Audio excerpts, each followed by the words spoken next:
não parar, não precipitar e não retroceder. Então dizer para esse cara, sabe quando nós vamos parar? Nunca. Nunca na sua porca vida. Né?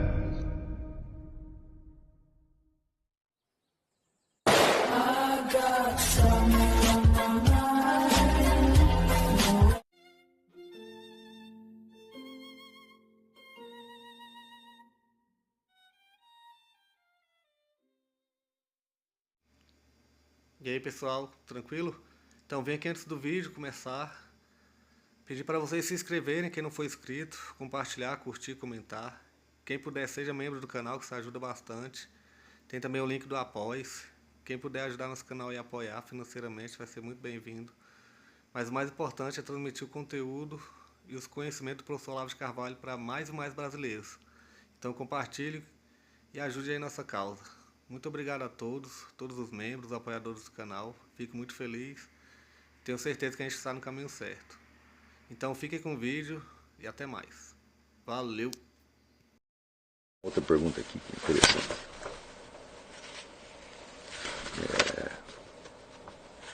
Aqui, Luiz Carlos pergunta: obrigado pelas soluções, são muito boas e esclarecedoras. Todos os professores de filosofia fossem assim. Bom, seria bom, né? Uma dúvida. O senhor diz que filosofia é a unidade do conhecimento, a unidade da consciência e vice-versa. Eu gostaria de saber se quando esse fato acontecer não seria equivalente a que seja misticismo e iluminação. E bom, então deixa eu corrigir aqui. A filosofia não é a unidade do conhecimento, na unidade da autoconsciência e vice-versa. Ela é a busca da unidade do conhecimento, na unidade da consciência e vice-versa. Essa busca não termina nunca. Se terminasse, pronto, uni todo o conhecimento. Então eu sou o Buda. Alcancei aí o Nirvana. Mas ó, isso não acontece, não. Então, o negócio não é essa busca da unidade do conhecimento, ela não pode terminar, por quê? Porque você termina. Nós temos um prazo de vida. Se fôssemos criaturas eternas, facilmente realizaríamos essas duas coisas, né? Mas como a nossa forma de vida é temporal, e mais ainda, tudo que é conquistado pode ser perdido no instante seguinte. Ele tem que ser continuamente refeito. Essa é a condição real da nossa vida. Quer dizer, esta experiência, vamos dizer, a experiência da permanente reconquista, busca e reconquista dessa unidade e perda dela, tá certo? É muito importante para vocês entender o que é efetivamente o conhecimento humano e não divino. Porque todo mundo, no fim das contas, está buscando um conhecimento divino. Tá certo? E isso não é possível. Então, o conhecimento divino seria aquele que se incorporasse em você de uma vez para sempre, nunca mais fosse perdido. E ele, por si, ele refaz você, ele reconstrói você. Ele tem um efeito miraculoso. Você fala, isto aí não existe, isso aí só se vier Deus mesmo botar isso em você. Agora, para Deus fazer isso, você não precisa fazer nada. Tá certo? Isso é tudo corpo por conta dele. Você não precisa fazer absolutamente nada. Você não precisa estudar coisíssima nenhuma. Tá certo? Veja, a experiência de você buscar entender certas coisas e depois você vê como essas coisas se desfazem na sua mente, como aquilo que você entendia, você de repente não entende mais. E você precisa refazer imaginativamente aquilo. Você precisa recordar. O que é recordar? Botar no coração de novo. Não é isso? Isso requer um esforço. Você vê como isso é difícil. Como a ignorância nos persegue o tempo todo. A ignorância, o esquecimento, o entorpecimento, o emburrecimento. A hora que você entende que você é assim, você entende que a humanidade também é assim. É? E você entende que esse é um dos mecanismos fundamentais da história humana. Aquele negócio que dizia o Jean Forestier, quer dizer que junto com a história da ciência teria que ter a história da ignorância. Se você não entende isso, então a história que você está estudando é uma história imaginária. Onde o conhecimento, uma vez adquirido, se torna patrimônio de todos e pronto. Como se você transmitir aquilo para a geração seguinte não fosse um problema enorme, uma dificuldade terrível, e como se na própria transmissão, supondo-se que ela exista, não se perdesse muita coisa. E eu vejo que a maior parte das pessoas não entende nada da história porque não lembra disso. Para dar um exemplo simples, quando foi a década de 90 e caiu a União Soviética, todo mundo disse que o comunismo acabou. Né? Então, eu digo, olha, passa 5 anos, ninguém mais lembra o que era comunismo. E se você fizer a mesma coisa diante deles de novo, eles não reconhecem, porque eles não sabem o que foi o comunismo. Então, quando aparece de novo, né, não conhecendo, o nego não reconhece. Então, vamos dizer, muitas operações estratégicas no mundo são feitas baseadas no esquecimento público.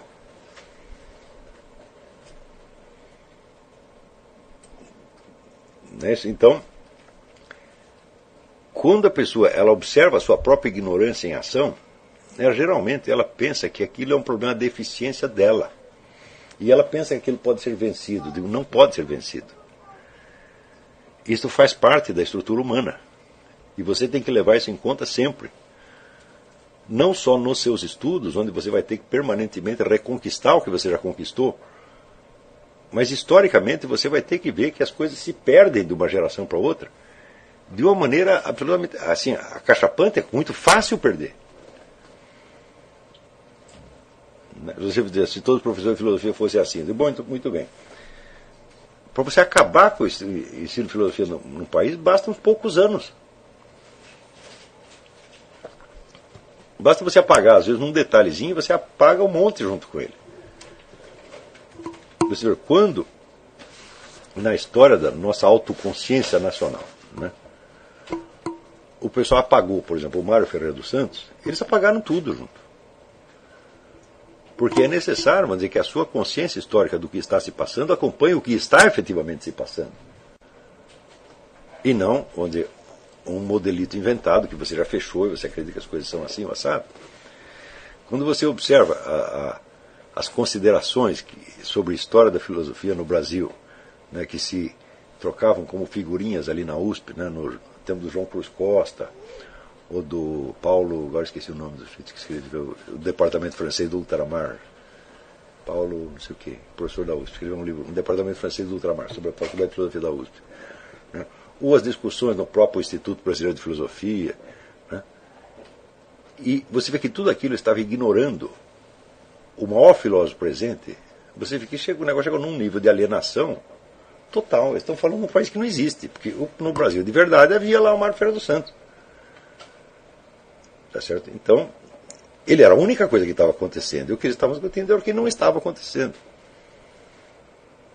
Então, esta ignorância, ela é a história do pensamento brasileiro, na verdade. Porque você tem a história do que estava efetivamente acontecendo, mas você tem a história do que as pessoas imaginavam que estava acontecendo. Agora, isso que elas imaginavam era um acontecimento em si mesmo. Quer dizer, a ignorância era uma realidade. Tá certo? Então, você tem ali um contraste. Quer dizer, você tem um tremendo filósofo, né? Um filósofo de alcance universal, criando ali uma obra, ao mesmo tempo em que tinha um bando de ignorantes discutindo outra coisa, né? E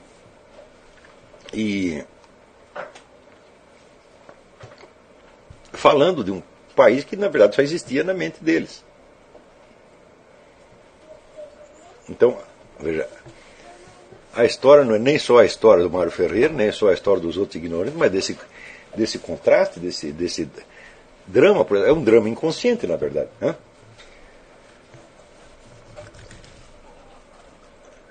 Então, bom, a unidade do conhecimento, a unidade da autoconsciência, só existe em Deus, evidentemente. Né? Deus sabe tudo a respeito dele mesmo, e o que ele sabe a respeito dele mesmo é o conjunto do conhecimento existente. Tá certo? Mas a filosofia é apenas um esforço de conquistar um pedacinho disso e não perder. Tá certo? Também essa consciência do papel efetivo da ignorância da coisa é importante para que a sua investigação filosófica se incorpore em você como traço pessoal, como parte da sua personalidade, como parte da sua autoconsciência. Não? Porque você vê, por exemplo, hoje em dia existe muito estudo sobre a consciência humana. Não é isso? Ou tem uns até que dizem que a consciência humana não existe. Né? Por exemplo, o Daniel Dennett está convicto de que as ações humanas não têm um agente consciente. Elas não têm finalidade nenhuma, elas apenas parecem. e tem uma finalidade, mas na verdade foi causada assim por tais ou quais movimentos de neurônios, etc, etc. Né? Eu digo, bom, isso tudo pode ser válido, tá certo? Se você que estiver se referindo a um tipo de consciência, a um significado de consciência que não abrange a consciência daquele sujeito que está escrevendo isso naquele mesmo momento. Porque, evidentemente, se ele escreveu isso, é porque ele espera obter um resultado. E isso, portanto, é uma finalidade. Mas, quer dizer, ele espera que ele seja lido e ele espera, por exemplo, que quem lê aquilo perceba alguma diferença entre o que ele está dizendo e o que os outros dizem. Se ele não esperasse isso, ele escreveria outra coisa. Então, este é o exemplo máximo de alienação. Quer dizer, onde o indivíduo tem que esquecer que ele tem uma consciência para ele poder escrever um livro sobre a consciência. Tá certo? E é justamente isso que eu não quero que aconteça para vocês. Se bem que isso pode render, vamos dizer, alguma vantagem acadêmica para vocês. Tá certo? Quer dizer, se você provar que ninguém tem consciência nenhuma e que ninguém age com finalidade alguma, tá certo? Você será aplaudido por todos. Né? Sendo que eles não vão perceber que esse próprio aplauso implica alguma finalidade. Quer dizer, a previsão das consequências que esta doutrina terá sobre a sociedade humana, etc, etc. Então, quer dizer, mas aí nós já entramos no campo da doença mental, né? É claro que o indivíduo que escreve essas coisas, ele não está consciente do que ele mesmo está ignorando naquele mesmo momento. E o que ele está ignorando não são parcelas da sua ciência que ele deveria conhecer. O que ele está ignorando é a própria situação real em que ele está escrevendo. E nós temos essa capacidade abstrativa, quer dizer, de separar as coisas e só considerar um pedaço. Isso eu digo, bom, é claro que isso é uma capacidade, porque cria foco e torna certos detalhes mais visíveis, mas se depois você fazer a abstração, você esqueceu da onde você abstraiu, você criou uma alucinação, evidentemente. Não é isso?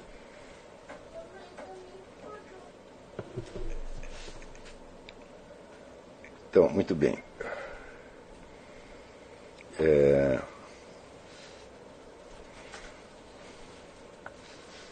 Então, peraí.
Chegamos a mais um final de uma aula, de um vídeo. Espero que tenham gostado.